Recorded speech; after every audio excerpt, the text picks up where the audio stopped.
This is Local Edition. I'm Brad Pomerance on the Central Coast today, joined by Tom Butler. He is the superintendent of Atascadero Unified School District in North San Luis Obispo County. And as part of what I would call educational reform, we saw the local control funding formula passed a few years ago, changing the way that we fund education. But as part of that, there was something called the Local Control Accountability Plan. And through that, we saw stakeholders getting more engaged with administrators like yourself. Tell us about how the LCAP, it's known as LCAP, has spun out in Atascadero.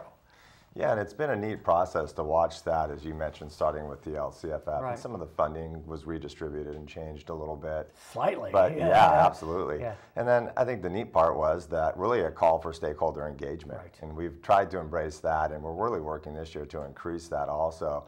Hearing the voices of the community really helps us in education make the most informed choices, right? Because mom and dad, they want to be able to have that input. They want to let us know what their hopes and desires are for their students. And simultaneously, it gave us a great chance to really articulate some of the workforce needs, some of the trends in society, so that our parents were also informed. And I want to talk about some of the things you were hearing.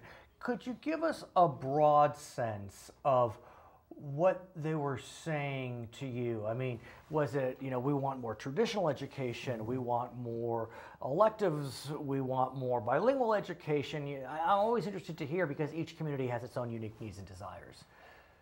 We picked up on really college, career, citizenship ready, and you'll see that kind of ring through the school district right now. We're really happy with that direction because we were hearing our parents talk to us, and even in fact our students starting to mention the fact that, hey, we want to be ready to maybe enter a trade. We want options.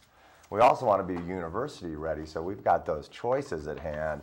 And if we can open up that so that the student can then make a wise choice whether they want to enter the trade, whether they want to go on to a university or a community college, get advanced certificates, degrees, of course, and then enter the field at that level. We're excited about it, and hopefully we're starting to pull that system together with a really articulated vision that does career and university while focusing on citizenship. And I have to think that whether you want to enter a trade or go to college, it's important in the 21st century that you be technologically literate.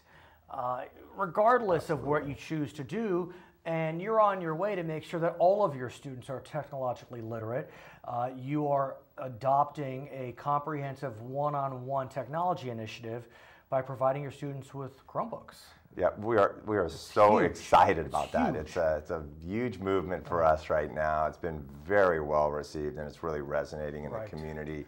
The staff has just taken this on and grabbed the bull by the horns and really ran with it. And at this point, coming up here soon, we'll have all of our 3rd through 5th graders with a Chromebook for their individualized learning that they can utilize all day in the learning environment. We'll move next to bringing on our middle school and then our high school, and then it'll get us completely, you know, 3rd through 12th grade, one-to-one, which we're excited about. What made you decide to start with the 3rd graders as opposed to the 6th graders and not the 9th graders? What was the thinking? Yeah, there's a couple reasons there. We'd started to have some early successes with the Chromebooks at that level, and many of our teachers were gravitating towards using them already, very successful in the classroom. So we had a level of readiness among our staff that was important because it's also a change for teachers. Well, I have to think the kids taught the staff. I mean, think about it. Absolutely. I know my kids are teaching me.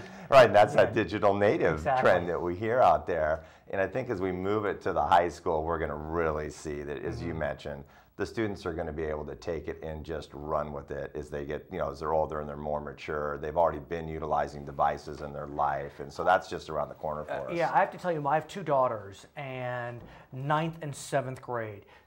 They both got in their schools an iPad in 7th grade. So my youngest is now having it for the first time. My older daughter, for the 3rd year. It's stunning how this really transforms how they learn. I mean, I'm a big fan. I have to admit it. Yeah, it's transformative. It is. It's not only a way for them to have the information come into them as a learner, but they're able to output now new ways and demonstrate their learning differently. And also, as you know, that's a 24-hour learning tool. It's 7 days a week, all year. This morning, my 9th grade daughter says, "Dad, come here," and she shows me a 1-minute movie where she was speaking in Spanish. And there were images that were matching what she was saying in Spanish. It was interpretive. And I just thought, we didn't have that. No. We had our poster boards that we'd use our Elmer's glue and throw on a magazine clipping. Exactly, and it's so neat because now you have content that students are learning, and in your daughter's case, she just created a way of demonstrated learning. So there's creativity in application, and we've had some similar stories where our young students are doing stuff just like we are today, where they've got green screens and they're talking about insects, or they're talking about some subject area or historical figure they've studied, and it's just a kick to watch these young children really working with technology. I want to shift to the career technical education. Sure. When we were, in the olden days, when we were in school, there was wood shop or auto shop, and it seemed as if those kids were, I don't know if I want to say looked down on, but it wasn't seen as respectable. Boy, have things changed for the better on that front. I agree. Because CTE is a wonderful path, and one could make a very solid living, pursuing a CTE path. I mean, I remember in the 90s, it was like, everyone's going to go to college, no matter what, get into college. College may not be for everyone, and that's okay. Yeah. Is that fair? Oh no, I think you've struck a chord, and I think it's a chord going across our country right now, where we're really valuing the trades again, entering the workforce. Right. And it's neat the way we have it laid out in Atascadero. We're being very cognizant of what we can do in our middle school program to provide introductory and exploratory experiences. And then when they reach our high school, there's a 3-course progression in all of our pathways. You have 15 pathways, is that right? We're probably pushing maybe 12 to 13, and there's some of those are technically in career technical education. Some of those are 3-course pathways in the arts. Great. So if you want to do drama, we've got multiple courses. Can I read them off? Yeah, I'd love to hear them. They're pretty terrific. Information and communication technologies, arts, media, and entertainment, transportation, hospitality, tourism, and recreation, agriculture and natural resources.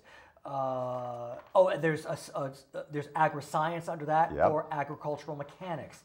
Education, child development, family services, and then a performing arts subcategory. It's just fantastic. Yeah, and I think it makes a cohesive experience for the students. They know that they start to find a passion in that middle grades. They get to the high school, they know there's a whole series of courses available to them. And what we're really tickled about is we're pursuing a dual completer concept. Now, you may love automotive, and you may want to pursue that as a trade.